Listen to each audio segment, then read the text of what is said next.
Good morning, Knicks Nation. Today is Thursday, the second day of January 2025. I hope you're all safe and healthy today on this second day of January. I hope your family is safe and healthy, and I hope that the needs of you and your family in terms of food, shelter, clothing, as well as health are being met today. Blessings upon those that work in the healthcare field, along with the first responders, who every day are risking their own lives to save lives. Blessings upon those that pick up garbage to keep our places clean and those that make deliveries, such as food, water, and mail for our convenience. Double blessings on the men and women that are out here trying to help rescue, deliver, and recover the teenagers and children that are the unfortunate victims of child molestation and pedophilia.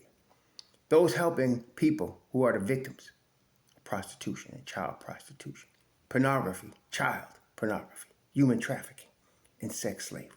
Double curses on the perpetrators, double curses on the profiteers, and double curses on the perverts that drive the demands for these evil industries. Finally, double blessings on the homeless. More than 600,000 men, women, children, families, veterans, senior citizens, homeless in the United States of America. Numbers are growing. And millions around the world in similar or worse conditions. Blessings upon them, for theirs is the kingdom. There was a basketball game last night. The New York Knicks defeated the Utah Jazz 119-103. What was great about this is that the Knicks flexed their depth. So Brunson has been dealing with a tight calf for like 3 games now, and he sat out last night. And Deuce was scheduled to start, but in the warm-ups, Deuce had at least they called it tightness in the hamstring. So he sat out, which means Payne was the next in line. I know I've been saying that G.A.M.E is probably going to get more minutes eventually, but the way, if you know Thibs, there's a pecking order based on your availability. And Payne has been obviously more available than G.A.M.E. So he gets to start. And one thing, so we lose offense with the absence of Jalen Brunson, obviously. A man who just scored 55 points a few nights ago, averaging high 20s, has scored 60. In fact, he has had, I think, 4 games already in his career where he's scored more than 50 points. So you're going to lose offense when Jalen Brunson is not playing. But the defense, you're going to gain defense. And I'm not suggesting that we replace Brunson. Don't get me straight. Don't get it twisted. But Payne, G.A.M.E, and even they had help from the rookie, Tyler Colin, who had just scored 36 and did 36 and 11 in overtime at the G League, which he's doing his business down there, as he should. But he came in for a few minutes and was able to help the Knicks. So it was a flexing of the depth. Of course, to me, though, you had a couple, and this is not unusual with these Knicks, you had a couple of stars. There's obviously Gato Grande. Gato Grande has 31 and 21. Those are monster numbers. 31 points, 21 rebounds. But this is the thing, and this is what a lot of people don't understand. In the league, right? In the league, every single player at some point gets exposed. Every single one. Depending on who the kryptonite is on the other side. And so there are some players that are so good that they can expose other players regularly. I'm speaking of the grown-ass man, OG Anunoby. Lowry Markkanen was exposed, and it's not happening every night. Markkanen has killed us in the past. But he had grown-ass man energy last night on him. Grown-ass man, remember how he destroyed us the previous game. And he made Markkanen look soft and weak last night. He was tremendous. That defense was tremendous. And, look, there's going to be games where he don't play well on either side of the ball, and we've seen that. There's going to be games where Mikal Bridges doesn't play well, and we've seen that. But I really don't want to hear nothing about negativity about these two guys because as a whole, as a regular nightly thing, we are very fortunate to have the bookends of Mikal Bridges and OG Anunoby starting for the New York Knicks. It's ridiculous. They're so good on defense sometimes. And last night, they both showed it. Mikal Bridges last night had 27 plus 13, 12 of 17. Took up the offensive slack from Jalen Brunson. OG Anunoby had 22, 10 of 16, but it was on the defensive side of the ball that he showed his worth. And then, of course, there's Josh Hart. He had 14 boards, 15 points. In fact, I think he had a triple-double. Did he have a triple-double? Yeah. 14 points, 12 assists, 15 points, 12 assists, 14 boards. And the Knicks last night had, They had 47 rebounds last night. 47. And mostly that was Gato, who's 21, and Josh Hart with 14. Even Precious only had 3 boards, which is unusual for him. But he shot the ball, Precious Achiuwa, very well. And he played also, as we expect, tremendous defense. So in the absence of Jalen Brunson, the depth of the New York Knicks, and especially on the defensive side of the ball, won them the game. Okay, that's what won them the game last night. So again, what we're seeing is the Knicks have multiple ways to win. This is one of the signs of a great team. They can beat you in multiple ways. Take, for example, the Boston Celtics. Offensively, okay, when they're at their peak, all 5 guys could beat you. Okay, Kristaps Porzingis. I'm talking about when they're at their peak now. That means Porzingis is playing at his peak. So you got KP, you got White, you got Jrue Holiday, and of course the bookends of Tatum and Brown. They can beat you. They got 5 ways to kill you there. They got defensive ways to kill you.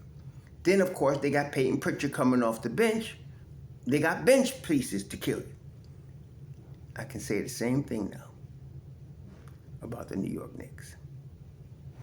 And that is scary. Let me give a shout out to one of my regular subscribers. He seemed to think I was being petty today, but I think he misunderstood me. His name is Rich J360. And he said, Cleveland has already shown that they are the real deal.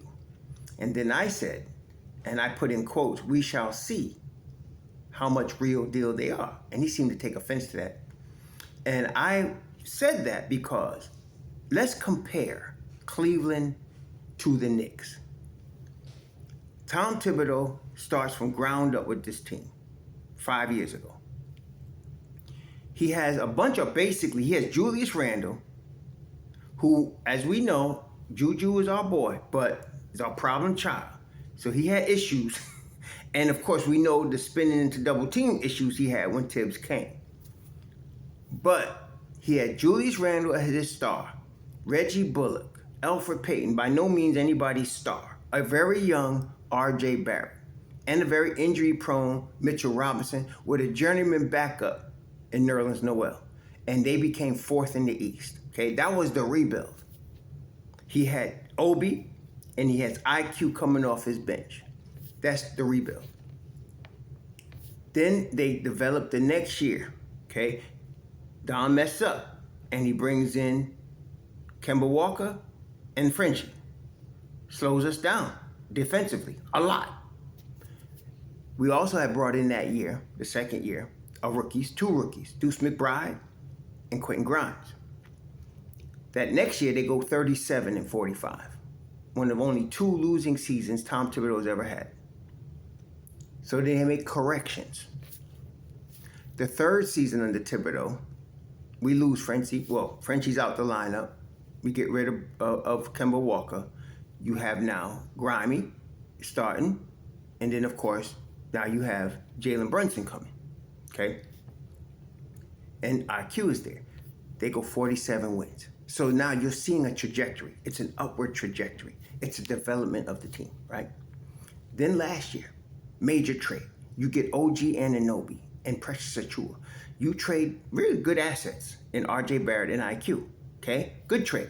So Toronto gets really two young up and coming players they can build around. IQ just came back last night, 21 and 15. Now they lost, but they're going to be good long term. You get two guys that are ready now to win you a championship. No more need for them to develop. They're ready now. Then you mess around. And I wanted them to get OG, as you know, a year and a half ago. But mess around, and I was thinking, well, if we can get one of Mikal Bridges or OG Anunoby, we're going to be really good. The Don mess around and get both of them.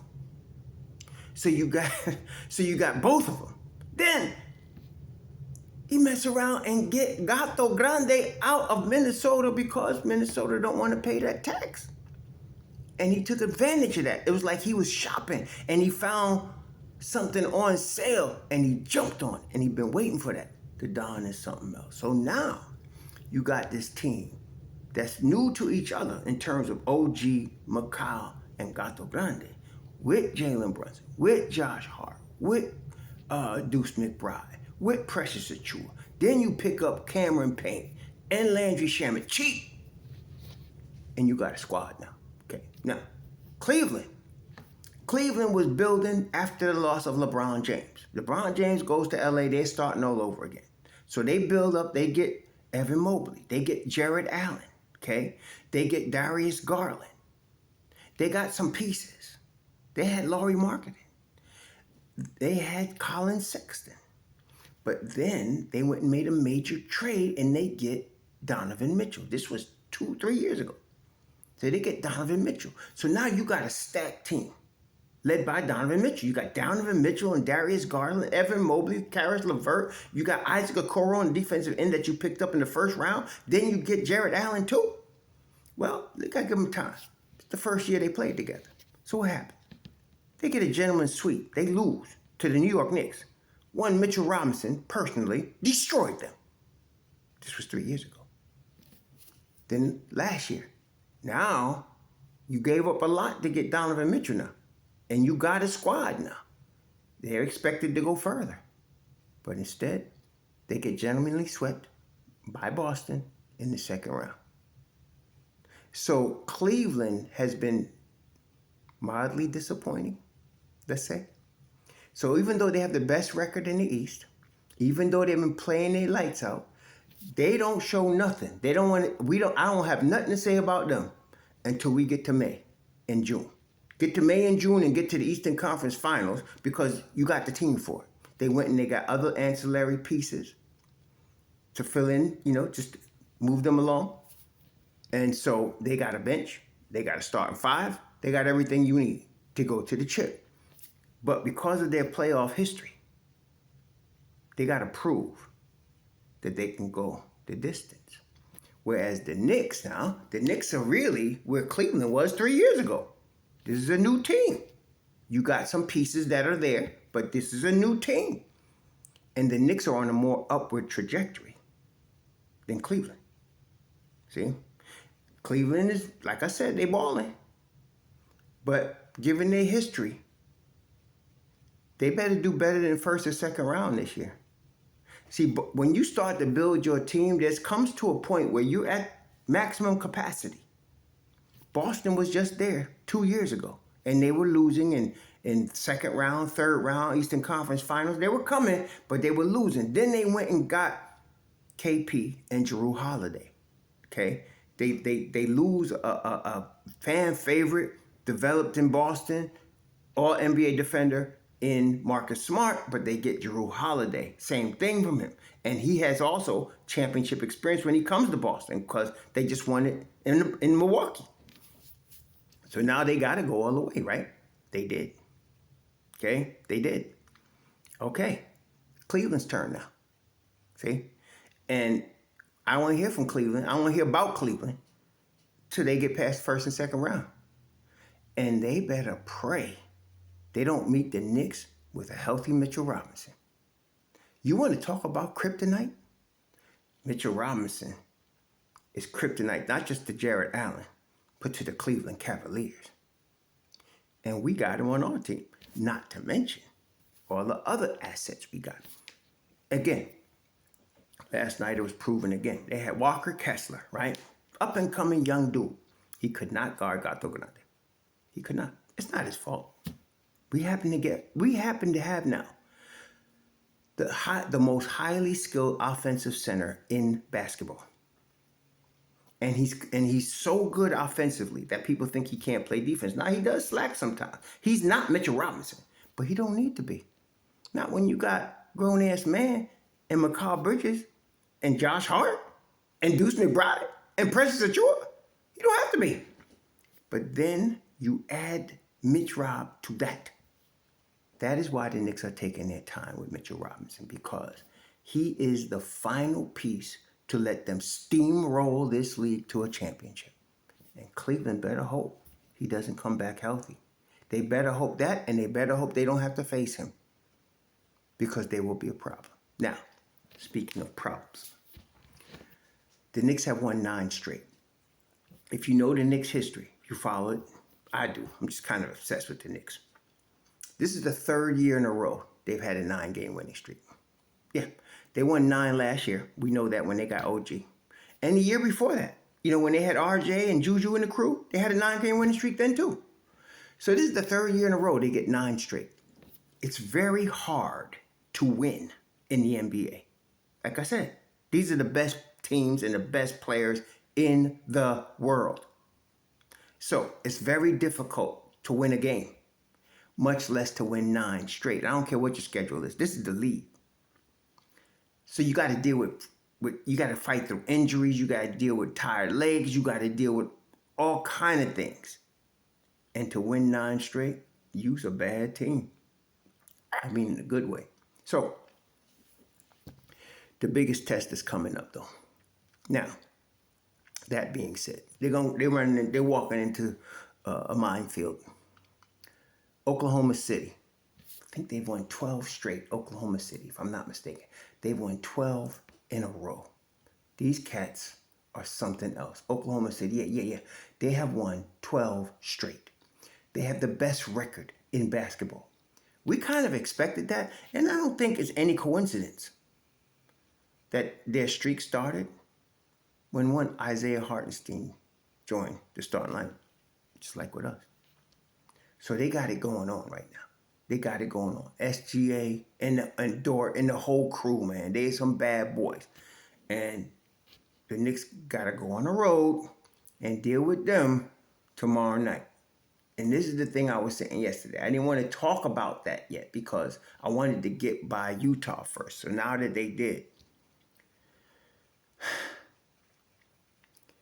there's a minefield. Right now, Alex Caruso, sore hip. And he's up there, and of course we know Chet Holmgren is out. But really, they are so deep. You cannot be this good, like the Knicks, or Cleveland, or Boston. You cannot be this good without being deep. And they are, especially in this NBA where the parity is at an all-time high. So they got depth. They're not worried about, Alex Caruso. He's important, but I'm saying they just put Carson Wallace in there, and they just keep on going. They got Isaiah Joe. They got Wiggins, Jalen Williams. They got a team. Then, of course, they're starting Hartenstein. They got Kenrich Williams behind him. Then there's the other, J-Dub. Then there's Dort, Carson Wallace. They're just good. And, of course, the MVP candidate, Shai Gilgeous-Alexander. They good. So we got to go to Oklahoma City. And you know what? Oklahoma City is legit tough place to play on the road. Legit. Because they out in the middle of nowhere. You got to go in the middle of nowhere to play them. And their crowd is raucous. And they are really into their team. And here come the Knicks. Now, I'm hoping Deuce McBride is ready to play. I mean, I'm kind of taking it for granted that JB will be ready. That's just JB, right? But a hammy, as you know, with Precious, and then earlier with Payne, a hammy can be tricky, okay? So apparently Deuce caught it, whatever happened, in warm-ups, and he sat. So hopefully this rest, he rested last night. He's getting treatment, obviously. He wasn't even on the bench. He was getting treatment in the locker room. He gets treatment today. They fly down. Hopefully he's ready to play against OKC, because we're going to need him and everybody else. So the Knicks are playing ball. Obviously, 9 straight, you balling, okay? But you're going against a team they got bigger balls. They balling bigger right now. 12 straight, okay? Now, I said all that to say this. If they can get by OKC, we got the possibility of a juggernaut. But then there's a problem because it's a back-to-back road situation. They're playing OKC, and the next night they're playing Chicago, which is why I say we need all hands on deck right now. We need all hands on deck. So look, we got the team though. We got the squad. Let's see how this works. Hopefully the refs let them play on both sides. Especially this is going to be entertaining to watch the Knicks against OKC. And so let's see what we can do about these Oklahoma people. Anyway, yeah. And Boston, by the way, the Knicks are a half game from Boston, a half game from the Celtics. And the Celtics are playing tonight against who else but Juju, Ant, and the Minnesota Timberwolves in Minnesota. And at 7:30, I won't be watching that game. Because if the Minnesota Timberwolves, and pulling for the Timberwolves, I've been pulling for the Timberwolves because they got our boys, Juju and Devo, on their team, and they in the West. So I ain't worried about, them when they play the Knicks. But I'm pulling for Minnesota. I want them to beat Boston tonight. If they can, the Knicks win tomorrow night, the Knicks take over the second spot in the East. Because we're only half game back. Now this is a tall order, because I'm more confident Minnesota can beat Boston in Minnesota than I am that the Knicks could beat OKC in Oklahoma. I'm not saying it can't be done, but the odds are against us. I will say that. But I'm always going to pull for our heroes to come out on top. So we'll talk more about that tomorrow. Shout out to, again, Rich J360. No, I wasn't getting petty. I was making a point about what real deal means in Cleveland. Y'all enjoy your Thursday. Shalom.